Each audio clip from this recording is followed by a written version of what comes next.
Hi, it's Panda Movies here. Today, I'm going to explain the movie called Aliens in the Attic. Warning, there are spoilers ahead. Enjoy the video. The story starts off with a meteor shower that rockets through open space. 4 glowing pods are seen hiding behind the meteor shower. Suddenly, the meteor shower makes a hard right and heads towards the distant planet Earth. The story revolves around the Pearson family living in Chicago. Stuart Pearson and his wife Nina, together with their children Bethany, Tom, and Hannah, prepare to head to their holiday home to take them away from the city for a while after techno genius Tom hacked into their school's website to change his grades. Stuart's brother, Nate, and his children, Jake, twins Art and Lee, and their grandmother Nana Rose, join them on the trip. Ricky, Bethany's boyfriend, also arrives unexpectedly and talks his way into staying overnight by pretending his car has broken down so he can spend time with Bethany. After a long exhausting journey, the family finally arrives in their holiday home. As they settle in the house, storm clouds swirl around the house, and the 4 glowing pods that were previously seen during the meteor shower land on the roof. A crew of little aliens emerges led by the nasty tough commander, Skip. He is joined by Tazer, an ugly muscle-bound soldier armed to the teeth. Razer, a violent female soldier, and Sparks, the 4-armed engineer and the only non-threatening member. Since the aliens crashed into the satellite dish, Ricky and Tom are sent to fix it. In the attic, Ricky reveals to Tom that he lied about his car breaking down and reveals he is actually in college and 4 years older than Bethany. Tom is disgusted at what he found out but carries on to finish their task so he may stay away from his sister's boyfriend again. Tom is finally able to find the satellite dish, but it is unfortunately broken beyond repair. The guys go on to investigate further as to how the dish was destroyed, and they discover the aliens. Ricky is shot with a mind control plug, allowing the aliens to control him via a remote. The aliens, called Zirkonians, lay claim to the planet and make Ricky attack the boys, who escaped with Hannah and the twins' help. Tazer shoots them with mind control plugs, which fall off harmlessly because as it turns out the devices do not work on kids. Understanding the threat that their house is under, the children decide to protect the adults by keeping the existence of the aliens a secret. They gather and formulate a plan on how to defeat the aliens. Tom creates a potato gun, and they repel the first alien attack from the attic.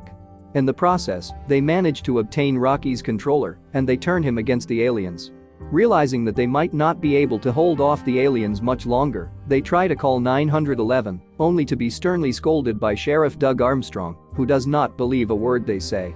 The kids gather again and orchestrate a scheme to get the adults out of the house and ambush the aliens as they try to reach the basement via the air vents. The ambush causes Sparks to be separated from the rest of the gang, but he meets Hannah, and they instantly become friends. Unlike the rest of the aliens, Sparks does not like battles and wishes to return to his family on their planet.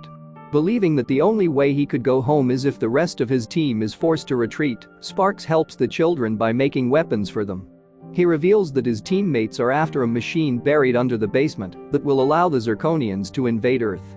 Their mission of evacuating the adults was going smoothly, but they forgot about their grandmother.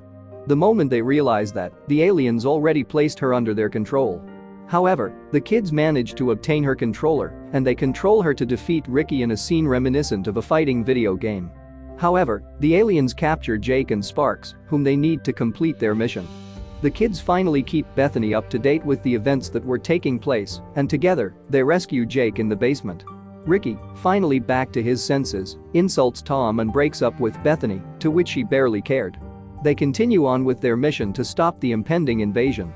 They attack the aliens and rescue Sparks, but the commander, Skips, succeeds in using the enlarging machine, growing to 30 feet tall, and calls the Zirconian invasion ships.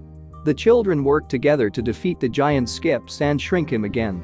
Realizing their defeat, Tazer and Razer, who have fallen in love, flee while their commander is sucked into the machine which was damaged in the process and explodes.